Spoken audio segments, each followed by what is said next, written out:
Proctor. Proctor is here. I think yesterday, as we record this podcast, was the first time that Proctor was required of all the participants. Also, it went from 2 tournaments every Tuesday to only 1 tournament every Tuesday. You did not play, and you did tell Danny that if Proctor is required, you might not play it. Are you going to play Title Tuesday in the future? Let's start with that big question. I mean, I'll play at some point.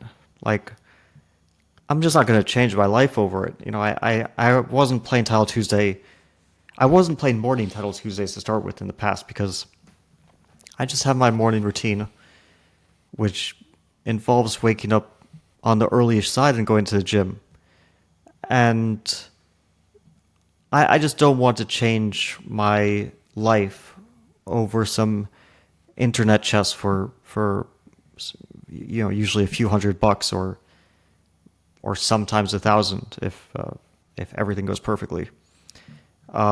Is the Premier League very, of chess very often for nothing. Yes. I did actually see some of the a few bits of the commentary, as long as I could stomach, which was not very long. But they did keep saying the Premier League of Chess. I think in like 2 minutes, I heard the Premier League of Chess at least half a dozen times, which is kind of funny to me because it's the same tournament that's been going on for a decade. The only difference is that now they just eliminated half of them, and I think they added a 6th place prize of $100. I think it's getting a bit more professionalized, like the whole aspect of the event, obviously with the reactions of the players, and we'll get into that as well because that's somewhat controversial also. But it does feel a bit more professional, given that you have like an official, let's say, broadcast, perhaps. Actually, there's a funny thing about that. I will mention because sure, many years ago, I was talking to Danny, and I was like, why isn't there commentary for Title Tuesday? Why isn't there official? And he said, well, it's for the streamers. This is an event also for the streamers to be able to build up their audience. And I thought, oh, that's actually very smart. And then I realized that actually it was one of their smartest moves when they were building chess.com was to basically get the streamers on their platform. And they facilitated a lot of the streamers on Twitch getting, what's it called, confirmed or verified? Yeah, I forget. Partnered, yeah, that's the word. They facilitated a lot of that. Like I know because No, this was huge. This was huge. The fact that when they tried to get me streaming, they got me partnered in like a day or two. Yeah. It was a very fast process. I think they did that for many people, and it just made it so much easier. And then everyone played on chess.com, and they gave them, in many cases, a way to broadcast their events. So it was a sort of symbiotic relationship. So when you say that it's better now that they have an official broadcast, I think back to that time when they said their strategy was to make it a way for the players to broadcast. Which, from my point of view, I'm not a streamer, so it's not really something I consider directly. I'm not competing with other streamers or with the chess.com stream. It's just a change from what they said their goal was. So now maybe they have a different goal, which I'm curious what that is, because now the stream is on Take, which is that's let's say the professional. That's the professional stream. The stream that probably will have exclusive access to the cameras, and I guess that's it. That's the exclusivity of it. Obviously, you're still going to have Hikaru streaming his own games. We might stream some games. Other streamers are definitely going to stream their games as well. So that will continue. At the same time, obviously, this will be branded as the official stream. And unofficially, I would say Hikaru's stream was probably the official Title Tuesday stream up until this moment, but it was not official. Well, it was, and it continues to be the most watched stream. So the biggest one. Yes. Probably with about 5 times the viewers as chess.com, and maybe twice the viewers of someone like Danya, or if Magnus streams, maybe twice as much as Magnus even. But it's still there. It's now a kind of competition because there are people choose one or the other. Usually they usually don't. Maybe they switch between them a bit, but for the most part, I think people stick to whatever they're watching, right? Whether it's Hikaru, Danya, Levy also streams, I think. Just, take. I am like curious what take is, because it wasn't really a chess.com thing. It was I thought like Magnus's project. So now the way I see it right now, so I think it was Magnus's project. It started as the app. The app, you could choose, let's say, the pieces of the players. I think this was the initial idea. You could basically bet how well the pieces of players in top events would do. To be honest, I never understood what that meant, and I never really got into the analysis of it. But that seemed to be the initial idea. And now the fact that they make it a consistent event every week with a lot of the top players, I think this is what their end game is. I think what they will want to do is basically include not betting, but how do they do it in football? Where, like friends gather together and they basically have this app that they can choose the players that are going to perform. Well, it's like best. Fantasy football, but chess, yes, right? Yes, this is the end game. This is what I feel the end game is. No pun But intended. it's a bit different because players are people. So it's one thing to build a team, but no, but you would choose your players. Like but nobody has a connection. You choose your sure, players. But nobody has a connection to chess pieces. Like, maybe I really like, this certain basketball player, or you like another one, and you build your team, or American football or football or whatever. Oh yeah. You have no connection. You don't care about building a chess set. I mean, it's. I honestly don't different. think that's going to last long. Like that idea with the chess pieces, betting on which chess piece is going to be the strongest. I don't think that's going to last long. I think if they want to do something similar to the Fantasy League, they would probably do it based on players. Sure, but it's not a team event, so it's like you take certain players and you just bet on who will do well in an event. Okay, it's possible. Yeah, I guess just betting, right? I see what you're saying. Like you could just bet on players. It's not really the same as a creating a team. You're betting on players, right? Yeah, you're betting on players. So okay, but the way I see it, they're trying to build a YouTube channel. Like they get good views on the videos they do. Oh yeah, no, for sure. Their YouTube is. They're trying to build some sort of YouTube channel. I don't know. Maybe it'll be a very successful one. I don't know the business details between them and chess.com, because it's like, what's weird to me is that many years ago we had, we had Lee Chess, we still have Lee Chess, but we had these two other companies, Play Magnus Group, Chess24, of which Chess24 was a part, and chess.com. And then they merged, and then slowly all the Play Magnus Group companies kind of disappeared, like Chess24 as a site disappeared, and then their broadcast page, I think it's still up, but it's like they got New in Chess, and I think then they sold New in Chess back. And ChessBomb just got deleted, and Follow Chess got deleted, and iChess.net I think got deleted, or became part of Chessable, and then Chessable kind of got integrated into chess.com courses, but still exists, but now it's a bit of a mix between chess.com courses and chess. It's basically part of chess.com, fully integrated into chess.com. So they got rid of all these companies, some of which probably had good value, and then they're now trying. I don't know. Are they acquiring Take? Is that a part of chess.com? This part is a bit confusing to me. Like what they're. I don't think that's the case. I think they're just partnering with them, But why would they want to do that? They have their own broadcast. Why would they want to not build their own chess.com broadcast, which has been going on for many years and has but wait a minute. I don't think they ever streamed officially Title Tuesday, did they? Yeah, but why wouldn't they want to? But why wouldn't they want to stream it on their own then? It's their event. Why would they want to stream it on Take and not chess.com? Yeah, good This point. is the question which unless, like, why would they want to partner? Okay, They don't need. I have an answer for you. They just don't want to pay the expenses of running a stream every single week.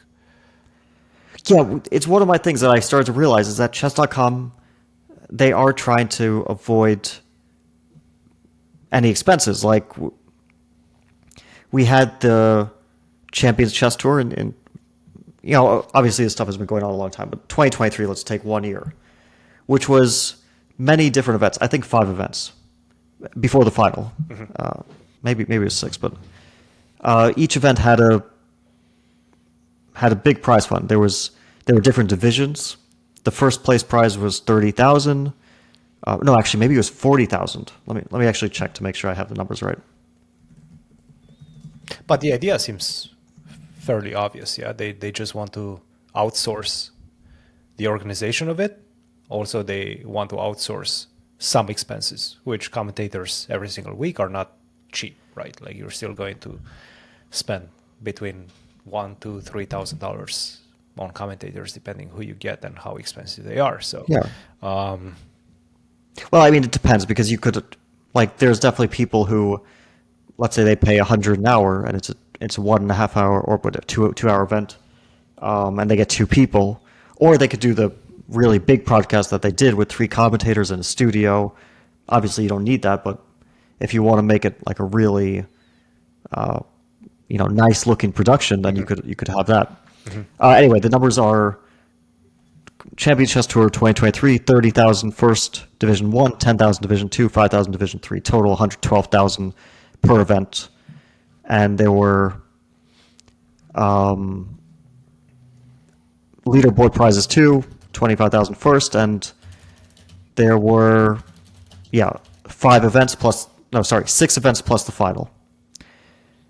It was a huge series of tournaments with actually like millions of dollars. And then in 2024, it became less events. And in 2025, it became 2 events. With no second or third division, just with 1 division. And the division had the same, or actually maybe less. But 30,000 first, but I think some of the prizes were less. So they slowly, like, basically removed all those events. And now it looks like they're removing more events.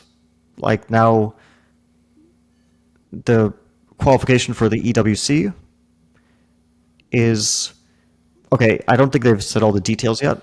So they have the Speed Chess Championship, which is going to be that's already been there. February. This used to be there. They obviously added Title Tuesday, which is the big, let's say, shift. And now they're bringing but the Speed Chess Championship, Global Championship. I just want to say, they did actually remove it, because it happened every year, and this year it's not happening, right? So 1 year just got canceled. But okay, that's Speed Chess Championship is there. No, this year didn't happen. Nothing happened this year. They just that was last year. That was 2024. Last year. That was 2024. Before the Olympiad. Everything is just like merging together. Yeah. So I guess they could delete 1 year. Yeah. Okay. Bring it back. They'll bring it back next year. Yes. They have like a global championship, but they haven't. I don't think they've said the details of what that is. No. Maybe it'll be as big as the Champions Chess Tour 2023. 6 events, huge prizes. Maybe they're going to do that. Although, considering that it's only 3 spots for the EWC, they're probably not going to make it a huge tour. Probably going to be like 2 events again. And then Title Tuesday just got cut in half, which it's a bit ironic to me. It's like you're saying we have this huge tour and this is the Premier League, but it's actually just a fraction of what they did 2 years ago. Like, literally everything was just cut.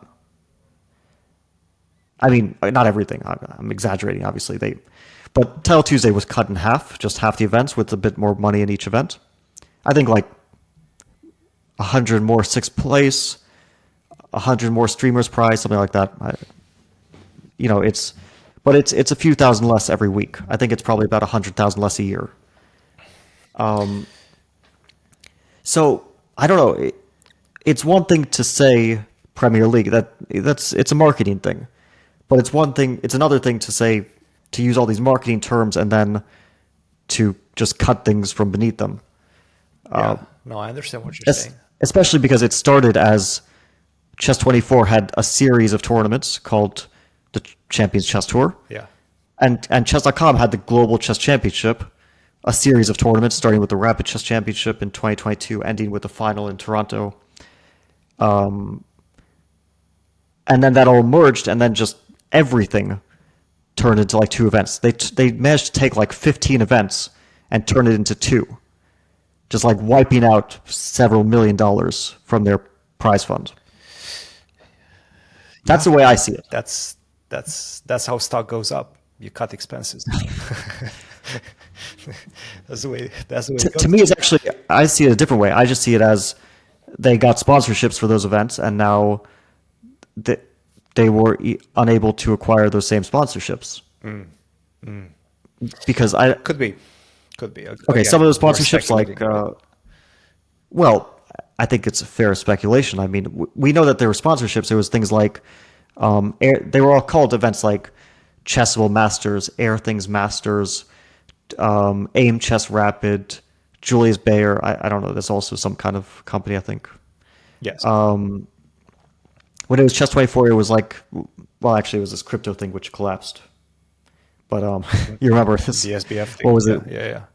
What was it called? Oh man, I should know that. SBF, Sam Bankman-Fried. FTX, crypto FTX, yeah. There it is. FTX. Yes. Yeah. Of course. Which Those guys that's were another investing story. so much money in sports. They Yeah. invested a little bit in chess, but those guys were buying arenas. I think they bought the Miami basketball team arena for like 10 years or something like that, just to name it FTX Arena. And I don't know what happened to that after it collapsed. Well, it's probably back to the original. a lot of people's money went out the window, I think, as well. Yep. Unfortunately, but I mean, clearly this money was coming from sponsorships. That's how it normally happens in chess, you know. So that's why when I watched the commentary and I kept hearing Premier League of Chess, I just got a bit like, you know, like let's back it up a bit with some events, not. Are you allowed to play not just shirtless? I don't know. Probably not. Well, they this broadcast is it, part right? of the discussion, right? So I think Anish mentioned it, that basically what they're doing is commercializing the players' likeness, I guess, the players' cameras, and they guess to use it during the official broadcast. They can basically follow any single player because everybody is forced to use Proctor, which is 2 cameras and an app that chess.com. I was a bit surprised, by the way, because we did have a discussion with Danny, and he did say that Proctor, the app, runs a bit slow right now. And he did say that in the future, they will try to make it better. I did not expect the future to come so soon.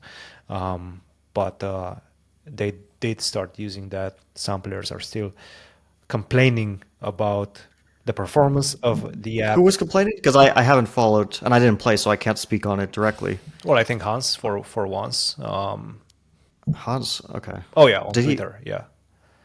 Let's have a look at Hans' Twitter. I guess that's a good place to start.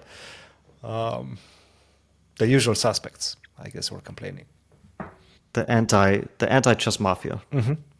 Yes, the anti-chess mafia. I don't see. Maybe I'm missing it. I thought I saw it. Let's see. We're going to Hans's. Nothing in the last, because it was yesterday, right? Nothing in the last. No, day. not the last one. I think this was before the Proctor was officially played with, which was yesterday.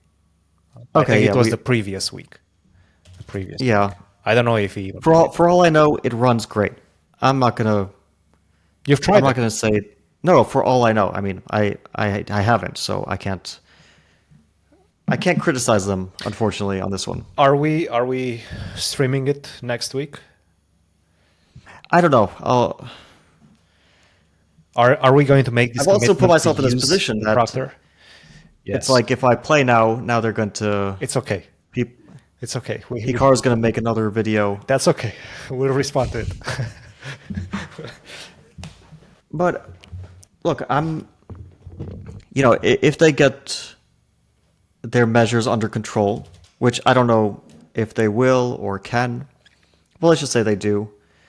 I'm not against. I do think one nice change is that it's 5 minutes, no increment instead of 3-1. You like that? Look, I think 3-1 was a complete disaster of a time control. I don't know who came up with that idea. The issue is that like in 5-0, you know that flagging is part of it. It's part of the game. Everyone knows it. Everyone's on equal terms. With 3-1, it's like flagging shouldn't be part of the game, but most people at some point flag because their connection drops out a little bit, or they, I don't know exactly what reasons people have. Maybe their mouse screws around for a second or two. But I've always said, like, a lot of these events, if you actually pay attention, they get down to some flagging, which in 5-0 feels natural. In 3-1 just feels like an accident. So I'd rather we have let's just go all in, let's not half-ass it. We'll play normal blitz where you flag people. And online it at least makes sense because you can pre-move. In 3-1 you can't even pre-move. It's, for the most part, it feels unnatural to pre-move.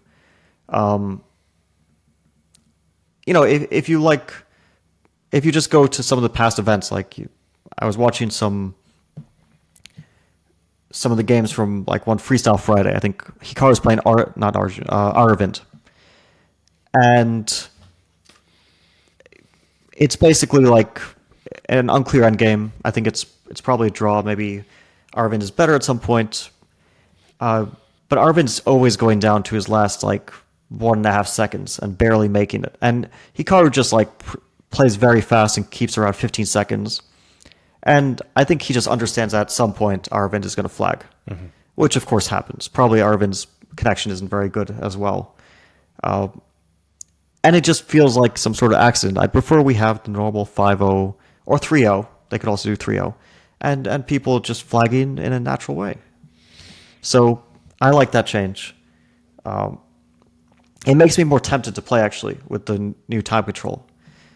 If it was 3-1, I actually think Hikaru said he preferred 3-1, although he gave a reason which was... No.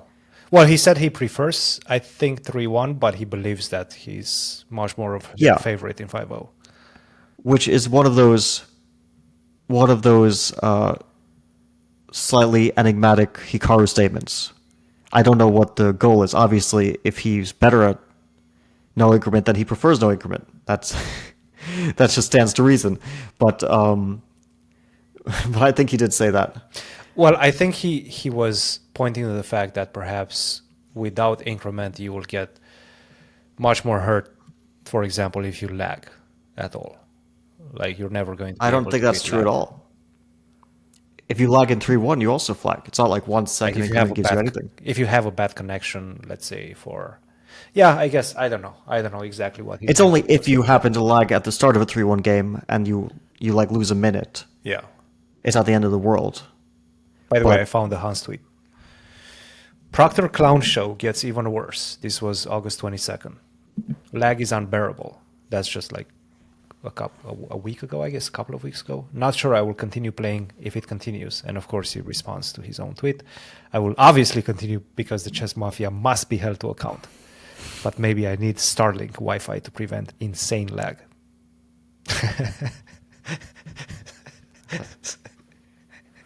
Okay, Hans. So the Chess Mafia has to be stopped. Or held to account. No, whatever. I think means. Never mind. All right. I guess we can leave it at that. Unless you have anything else to...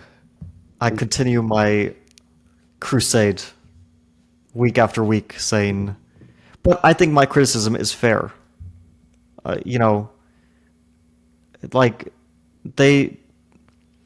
they kind of, unfortunately, I think they destroyed a lot of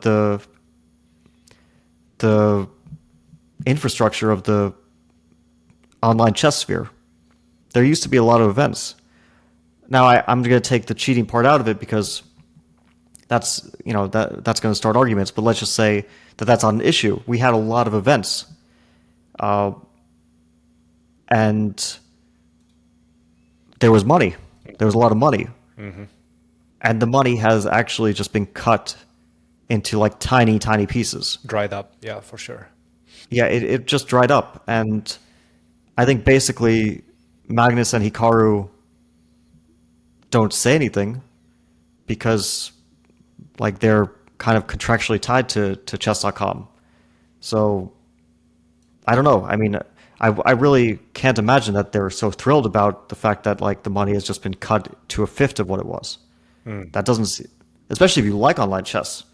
If you don't, then maybe you don't care too much. But if you like it, then why would you be happy about everything, all the money just going down the drain?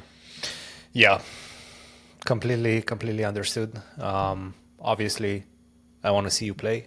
I think a lot of people want to see you play. I want to see all the top players play in the event, and maybe if that's the case, and if you do get to play, if you decide to play, maybe we'll stream it as well. We'll become the I'm curious about their global championship. So when they release details about their global championship, there's nothing definitely there. There's nothing there. As of yeah, now. they just said that there will be something.